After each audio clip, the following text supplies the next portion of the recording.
Well, one of Australia's most prominent environmentalists is Senator Bob Brown, and after 16 years in federal parliament and a decade before that in the Tasmanian parliament, he retires as a senator tomorrow. He's still planning to be active as an environmental campaigner, and he has high hopes for what his colleagues in the Greens will achieve. Senator Brown spoke with our political editor Lyndal Curtis a short time before flying out of Canberra. Bob Brown, welcome to ABC News 24. Thanks, Lyndal. You've packed your boxes up, you're ready to get on a plane. Tomorrow will be your last day as a senator. Any regrets? Well, I'm leaving a lovely lot of fellow senators and MP Adam Bandt. Christine's hit the ground running. I feel very good about it. I'll miss the people. I can't say I'll miss the pettiness of politics, but the grand things, the vision forward, the things we've achieved, I feel very good about. And what state do you think the Greens are in? You have more senators, you have an MP in the lower house, you're a balance of power party in the Senate, so you have a say in the way the country is governed. But the recent Queensland election, the Greens didn't get any MPs into the state parliament. Are you still a long way off? Are the Greens still a long way off being able to be a party of government? No, the Greens will become government down the line, but we keep building. And those who predicted there'd be a 3 or 4% drop-off in the polls when I left have got it wrong. In fact, the Greens have gone up in the poll, and I joked that I should have left earlier. You are maybe the only party that actually believes the opinion polls and takes notice of them, aren't you? Oh, well, with a little bit of caution. But they're strong, and that's because the Greens are stable, where there's so much instability in politics. We've got a vision. Neither of the big parties have.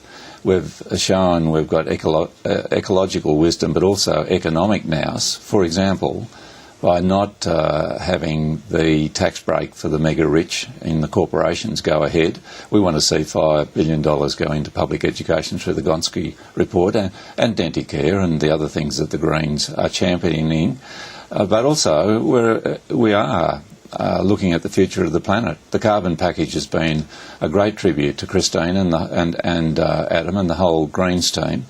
It's very socially fair. It's going to see a lot of money come back into the pockets of people, more than they'll pay ever through the carbon tax, but it's going to make the polluters pay, whereas Tony Abbott wants the taxpayers to pay the polluters, for goodness sake. We'll come to maybe a little bit of history of the carbon price in a moment, but do you think there is still a question mark over the Greens' economic policies? The Greens, the things you would like to do are seen by some as an attack on wealth generation, wealth creation, which not only creates wealth in the country but provides the taxes to help governments do the sorts of things you want to do. Yeah, the much discredited trickle-down effect. If you read The Australian, you'll think the Greens aren't on, but obviously most people don't read The Australian, and the Greens are going up. That's because we are economically savvy.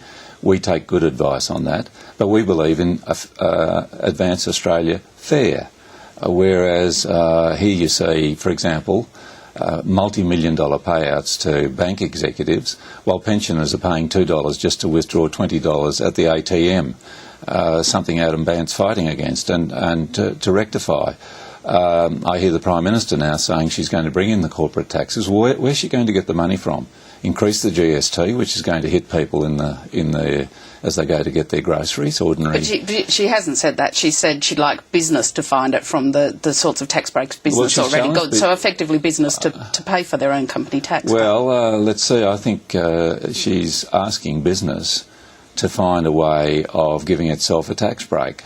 How about asking teachers to find where they get $5 billion from, if they look through the budget, to properly fund public education and poorer private schools.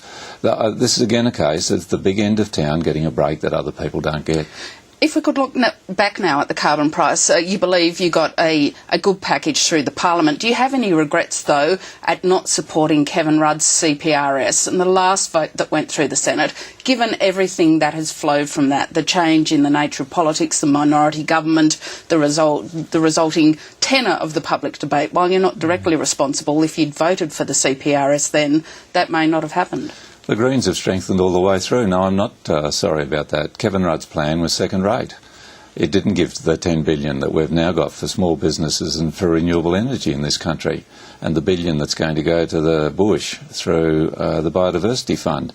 And it locked in a very low rate of return in terms of protecting the atmosphere, whereas the package we have goes for an 80% reduction in greenhouse gases by 2050.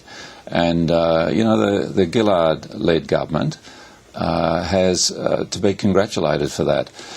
We didn't go for the impossible. This carbon package is not going to save the planet, but it's a very sensible step forward, and we did the right thing there. And I think Christine Milne, who's the most knowledgeable person in the Parliament on climate change issues, has steered that to a very good result. You are leaving Parliament, but as the Greens go forward, are there lessons the Greens need to learn from the Democrats, that the more numbers you get in Parliament, the more you're part of the decision-making process? Compromises hurt you sometimes, don't they? Well, compromise is what you have to do in politics. Nobody's getting a complete mandate to simply crunch everything and have everything done according to the wishes of the people who are first in the queue at this Parliament. And that's very often the very wealthy, the rich, the powerful, the big corporate sectors. Thank goodness we don't have to be just directed by that. Yeah, the Greens, I laud the Democrats 30 years in this Parliament. But we've got a vision which I don't think any other party's ever exhibited for where Australia should be 50 years down the line, where our grandchildren, what sort of country they should be enjoying and the lifestyle they should be having, and how to settle down a world which is full of troubles while we're at it. But the Greens are going for government. We're not there to replace the bastards, as Don Chipp had it. We're there to keep the bastards honest, rather. We're there to replace them. And people like that. They want to vote for people who mean business and who are going to do what they say. I think we Greens have got a pretty good track record on that.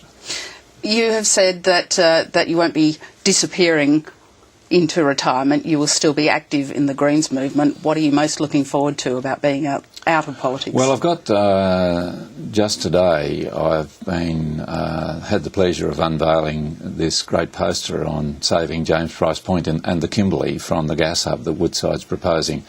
That'll be delivered as a parting present to all my fellow MPs in the whole of this Parliament, including the Prime Minister and the Leader of the Opposition. I was up in Broome last week. That gas hub can go elsewhere, but you can't replace the Aboriginal heritage, the dinosaur prints, the bilbies, the whales which are carving directly off that coastline at the moment. They're carving grounds, and so on. The cultural heritage there is it's living and it's stunning, and this factory is going to be stuck in the middle of it. Please go somewhere else, Woodside. I've written to the Board of Woodside just today to ask to come and talk to them about that. But the Taxation in Tasmania, under huge attack. 6 mega coal ports inside the Great Barrier Reef, can you believe? And on it goes. A lot to do. I'm just happy to be out of the shackles of Parliament for a little while and free. And I'm going down to visit Miranda up her 60-metre high tree in the Tasmanian forest. What a brave woman. She's been there for 6 months defending those trees. We've seen millions of dollars of taxpayers' money go to the loggers under the current arrangement and not one tree saved. I'm with her and I'm looking forward to going out and taking her a few apples to, maybe something extra to get through the winter. People are lovely. Australians are great. And we've got a fantastic country. And let's use the wealth, the power and the great democratic system we have to ensure this planet's got a great future as well. Bob Brown, thank you very much for your time. Thanks, Lyndal.